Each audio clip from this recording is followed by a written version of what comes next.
Serial जिंदगी मेरे घर आने के आज के एपिसोड में हम देखेंगे कि अमृता का पति करण कुछ देर की छुट्टी लेके पूरे परिवार से मिलने आया रहता है।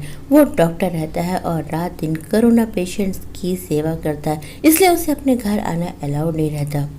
करण आता है तो पूरा परिवार उसके करीब जाने की कोशिश करता है, लेकिन करण कहता है नहीं, ऐसा मत करो, मैंने सारे प्रिकॉशन लिए, फिर भी ये बीमारी बहुत इन्फेक्शियस है, आप लोग मुझसे दूर से ही बात करो। वो पूरे परिवार से कहता है कि आप लोग थोड़े और पीछे चले जाइए और दूर से ही मुझसे बात करिए। करण के माता पिता दादा दादी पूछते हैं तुम ठीक हो? करण कहता है मैं बिल्कुल ठीक हूँ। अमृता भी करण को देखती रहती है। करण के माता पिता कहते हैं कि इतने दिन बाद आया है, कुछ खाएगा? करण कहता है नहीं, मैं कुछ नहीं खाऊंगा। अमृता कहती है कि मैं चाय बना के लाती हूँ, मेरे हाथ की कम से कम चाय तो पी लो। अमृता करण के लिए चाय बनाने चली जाती है। इधर मोहल्ले के लोग करण को देख के कहते हैं कि तू यहाँ क्यों आया है, तुझे पता है ना कि कितनी खतरनाक बीमारी है, तुझे यहाँ नहीं आना चाहिए। करण कहता है मेरे पास परमिशन है और मैं पूरी प्रिकॉशन के साथ आया हूँ। वो पड़ोसियों से कहता है कि आप लोगों को घबराने की कोई ज़रूरत नहीं, मुझसे किसी को कोविड नहीं लगेगा, आप सब अपने घर में आराम से रहिए। पड़ोसियों की बातें सुन के कबीर को गुस्सा आ जाता है, लेकिन करण उससे शांत रहने को कहता है। अमृता करण के लिए चाय लेकर आती है, लेकिन दिक्कत ये रहती है कि चाय करण तक पहुंचाए कैसे जाए। कबीर एक रैकेट लेकर आता है और रैकेट के ऊपर चाय रख के दूर से ही करण को चाय दे देता है। करण बेचारा एक अछूत की तरह दूर से चाय पीता है। पूरे परिवार को बहुत बुरा लगता है। करण पड़ोसियों को देख के कहता है देखिए अब तो ठीक है ना। करण और अमृता एक दूसरे से बात कर पाए, इसलिए दादी कहती है कि अब हम लोग को अंदर जाना चाहिए। अमृता कुछ देर शायद करण से कुछ बातें करना चाहे। अमृता करण से पूछती हुई तुम ठीक तो हो? करण कहता है मैं बिल्कुल ठीक हूँ। अमृता कहती है रात दिन तुम कोविड पेशेंट्स के साथ रहते हो, मुझे बहुत घबराहट होती है। करण अमृता से कहता है कि अब तुम्हें घर के सभी लोगों का बहुत ख्याल रखना है, माँ बापूजी दादा दादी सबका बहुत ख्याल रखना। अमृता करण से कहती तुम्हें देख के लगता है कि तुम हफ्तों से सोए नहीं हो। करण कहता है सो जाता हूँ तो सपने में तुम आती हो। अमृता हंसती है और कहती है मास्क पहन के आती हूँ क्या? इसके बाद करण के जाने का समय हो जाता है। करण कहता है अब मुझे जाना पड़ेगा। अमृता पूरे परिवार को बुलाती है और कहती है आ जाइए, करण के जाने का समय आ रहा है। पूरा परिवार करण को विदा करने के लिए गेट पे आ जाता है। करण की बहन सोनी रोने लगती है। करण की माँ की आंखों में भी आंसू आ जाता है। पिता दादा दादी सब रोने लगते हैं। सबको घबराहट रहती है कि कहीं करण को कुछ हो ना जाए। करण कहता है अरे आप लोग रो क्यों रहे, आप लोगों को याद है ना हम लोगों का फैमिली सॉन्ग।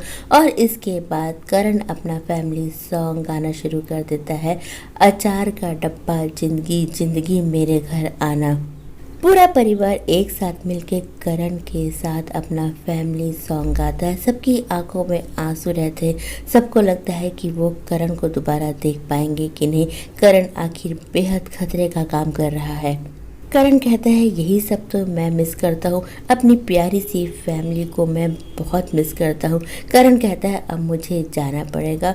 वो एक झलक अपने परिवार को देखता है और उसके बाद एम्बुलेंस की ओर चल पड़ता है। अमृता दौड़ती हुई सीढ़ी के पास जाती है करण को विदा करने के लिए। अमृता सीढ़ी के पास से करण को बाय करती है और यही करण और अमृता की आखिरी मुलाकात रहती है। पुरानी यादें एक बार फिर से अमृता को याद आने लगती है और अमृता रोना शुरू कर देती है। अमृता खुद को कंट्रोल नहीं कर पाती और जोर जोर से रोने लगती है। तभी अमृता की सास आ जाती है और उसे संभालती है। अमृता की सास उसे बेहद प्यार करती है, एक माँ की तरह अमृता को संभालती है। और इसके बाद पूरा परिवार करण की यादों में खो जाता है। कुछ ही दिन पहले उन्होंने अपने परिवार का बेटा खोया। बड़ी मुश्किल से खुद को संभाला रहता है, लेकिन सबकी यादें ताज़ा हो जाती हैं। करण के पिता एक टी शर्ट देख के याद करते हैं कि कितनी महंगी टी शर्ट है, ये करण मेरे लिए लाया था और अमृता ने कहा था कि पहन लीजिए पापा जी, इसे पहन के आप बहुत हैंडसम लगेंगे। करण की माँ कहती है आज मेरी वजह से अमृता कितनी दुखी हो गई, कितने दिन बाद उसकी आंखों में मुझे आंसू दिखे। मैं बहुत परेशान हूँ, अमृता को मुझे दुखी नहीं करना चाहिए था। इधर सोनी और कबीर भी करण को याद करते रहते हैं। सोनी कहती है कि मुझे भैया की बहुत याद आती है। कबीर कहता है भैया के जाने के बाद तो मुझे किसी ने जेब खर्च नहीं दिया। जब वो प्यार से पॉकेट में मेरे जेब खर्च डालते थे तो ऐसा लगता था कि वो मेरे बड़े भाई नहीं बल्कि पापा हैं। दोनों भाई बहन अपने भाई को याद करके बहुत रोते हैं। दादा दादी को भी करण की बहुत याद आती है। दादाजी कहते हैं कि एक करण ही तो था जो मेरी स्टैंड अप कॉमेडी को कितने ध्यान से सुनता था, मेरे उटपटांग जोक्स पे खूब हंसता था और एंजॉय करता था। दादी करण को याद करते हुए कहती हैं कि इतनी कम उम्र में वो अपने भाई बहनों के लिए पिता की तरह हो गया था। हंसता मुस्कुराता पूरे घर में उल्लास भर के रखता था। अंगद अपनी शादी का कार्ड देख के करण को याद करता रहता है। तभी अमृता कमरे में आ जाती है। अंगद उसे कार्ड दिखाता और कहता है भाभी आपको याद है ना कितने सारे कार्ड में इस कार्ड को करण भैया ने सेलेक्ट किया था और कितने खुश थे मेरी शादी को लेकर। कहते थे तेरे लिए कितनी सुंदर शेरवानी मैंने बनवाने की सोच रखी है, क्या क्या करेंगे सब कुछ प्लान किया था और ज़िंदगी में पहली बार उन्होंने हॉस्पिटल से छुट्टी लेने के बारे में भी सोचा था। अंगद कहता है अब सब कुछ खत्म हो गया। अमृता कहती है जिंदगी रुकती नहीं है, हमें जिंदगी को जीना है, उसमें फिर से खुशियाँ भरनी है। माना कि हमारी ज़िंदगी से खुशियाँ चली गई है लेकिन हमें उन खुशियों को वापस लाना है और वो खुशी वापस आ सकती है तुम्हारी और मीरा की शादी से। अमृता कहती है हम तुम्हारी शादी करा देते हैं और तुम्हारी शादी से एक बार फिर से इस घर में ढेर सारी खुशियाँ आ जाएंगी। अंगद कहता है भाभी अब ये नहीं हो सकता। अमृता कहती है क्यों नहीं हो सकता, कल डॉली की शादी के समय वो ज़रूर आएगी और हम अब तुम दोनों की शादी जल्द से जल्द करना चाहते हैं।